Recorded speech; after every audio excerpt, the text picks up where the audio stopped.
Tal como se esperaba, el Banco Central mantuvo la tasa de interés en 3% luego de la reunión de política monetaria de enero. Queremos analizar esta decisión y por eso nos acompaña Tomás Izquierdo, economista y gerente general de Géminis Consultores. Tomás, gracias por tu tiempo en Agenda Económica. Gracias a ustedes por invitarme.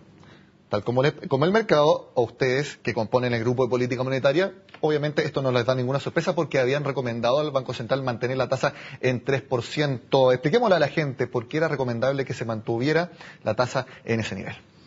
Bueno, a ver, yo creo que el objetivo central del Banco Central, valga la redundancia, es la estabilidad de precios. Hay veces que la gente piensa que al Banco Central hay que pedirle además mayor actividad o pleno empleo en el mercado laboral. Esos no son los mandatos constitucionales que tiene el Banco Central. Lo concreto, lo real, es que la inflación ha pasado los últimos 9 meses por sobre el techo del rango meta. El Banco Central se pone un rango meta entre 2 y 4%, con un centro 3%. Ese es el rango en el cual el Banco Central quiere mantener la inflación. Ese es su meta objetivo. En circunstancias que la inflación terminó el año pasado sobre el techo del rango meta. En 4,6 exactamente. En 4,6%. Y que hubiera terminado de hecho bastante por sobre ese nivel de no ser por la ayuda importante, la caída del precio del petróleo y sus derivados. A mí no me parece válido siquiera pensar en bajar adicionalmente la tasa de interés con la inflación sobre el techo del rango meta. Y además yo tengo la sensación de que el mercado ha subestimado sistemáticamente el efecto sobre la inflación de la devaluación, de la subida del tipo de cambio. Y eso es bastante evidente cuando uno revisa el transcurso del año pasado, en que sistemáticamente las expectativas que tenía el mercado para la inflación corriente del mes estaban por debajo de lo que terminaba haciendo, en la mayoría de los casos. Ahí sería bueno quizás, Tomás, hacer una distinción entre la inflación, la cifra, y lo que se conoce también como inflación subyacente. Sí. Muchos dicen, porque por ejemplo que en diciembre, si bien la inflación fue 0,4 negativo, la inflación subyacente subió. Explícale un poco a la gente a qué hay que entender como inflación subyacente. Bueno, claro, no solamente en diciembre, sino que también en noviembre fue 0,3% en los 2 meses. En el caso de la inflación total fue 0 en noviembre y fue negativa en diciembre. La subyacente trata de medir la tendencia de los precios, limpiando los precios de algunos productos que tienen más volatilidad. Un poco con los fundamentos reales de la inflación. Así es, así es. ¿Y qué productos se quitan ahí? Bueno, alimentos y combustibles, o parte de los alimentos y combustibles como un elemento, alimentos perecibles y combustibles, como elementos que dan más volatilidad a la inflación total. Y claro, efectivamente el Banco Central debería, en su decisión de política monetaria, considerar principalmente la tendencia inflacionaria, que no, ¿cierto?, la inflación corriente tomando todos los precios. Y esa tendencia, si uno la mide en la inflación subyacente, sigue alta. Ese es el punto. Sobre 5%, 5,1% en 12 meses la inflación subyacente a diciembre. ¿Qué factores hay detrás? Por ejemplo, el dólar, que ya se estima que debido a la caída del petróleo y quizás una posible alza de tasas de la Fed, también el desplome del cobre en los últimos días podría llegar incluso a 650 pesos. O sea, todavía el tipo de cambio va a seguir pegando a la inflación y al parecer, como tú decías, en la inflación subyacente aún con mayor fuerza de la que hemos visto. Sí, mira, yo creo que la principal subestimación de la trayectoria de la inflación el año pasado por parte del mercado estuvo precisamente en no darle el peso suficiente a la devaluación y su impacto sobre la inflación. Si uno revisa la historia de los últimos 10 años en materia de inflación en Chile, se da cuenta que la inflación no transable, aquella inflación que responde a los precios que se originan internamente, se mantiene bastante alta en torno al 4%, en torno al techo del rango meta.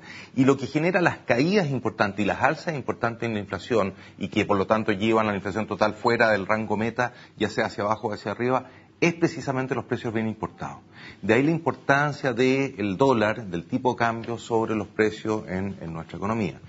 Mi impresión es que el Banco Central tiene que ser muy cuidadoso hacia adelante de lograr que la inflación vaya nuevamente al rango meta, cosa que yo creo que es un hecho que va a suceder y pronto, pero no equivocarse nuevamente subestimando la inflación futura. En ese sentido, ¿no fue cuidadoso el Consejo del Banco Central al bajar tanto la tasa de interés el año pasado, teniendo la evidencia de estas presiones inflacionarias? A mi juicio no fue suficientemente cuidadoso y lo he dicho muchas veces. Yo creo que la credibilidad la reputación del Banco Central es un activo valiosísimo, que siempre hay que cuidarlo y cuidarlo mucho.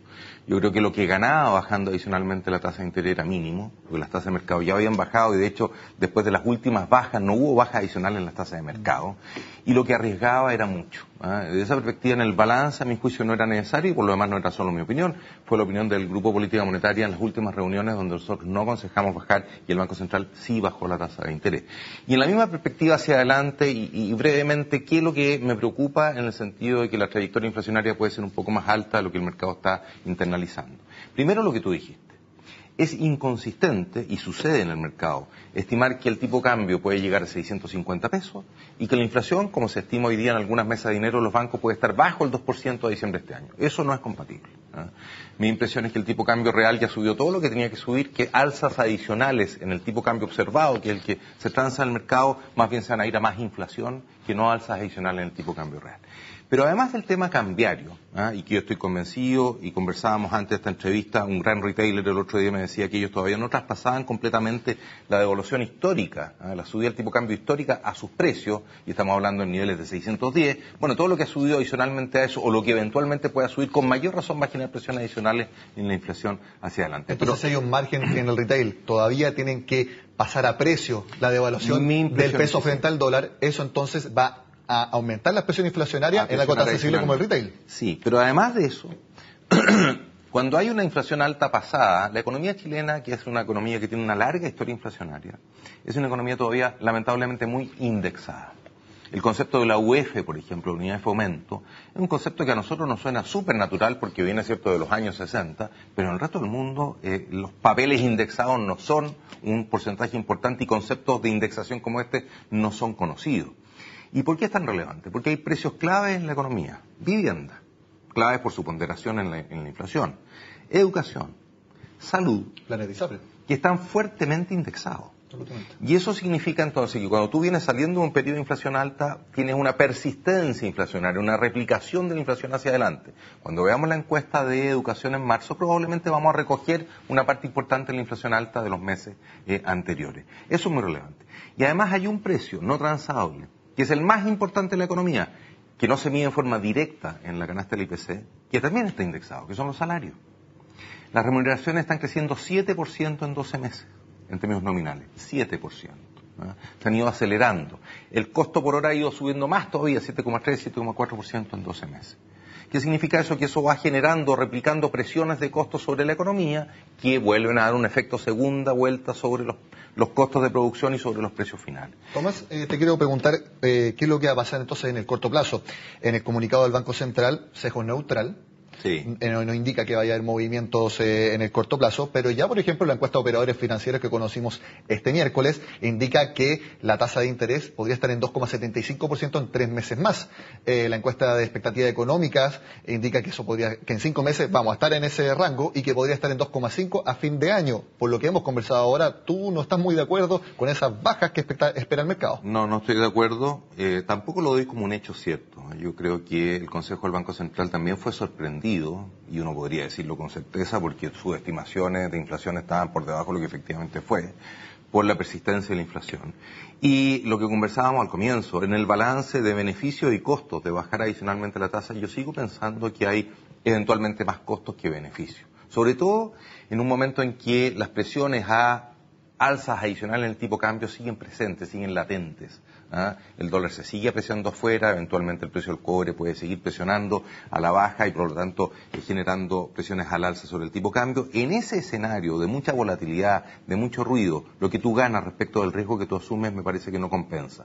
Entonces yo no lo daría como un hecho, vamos viendo cómo se van dando las cosas en el tiempo. Solo en el caso que no haya ninguna señal de reaceleración en el crecimiento económico y que la inflación se vaya, ¿cierto?, hacia la parte baja del rango meta, yo veo que es factible pensar en baja adicional en la tasa de interés.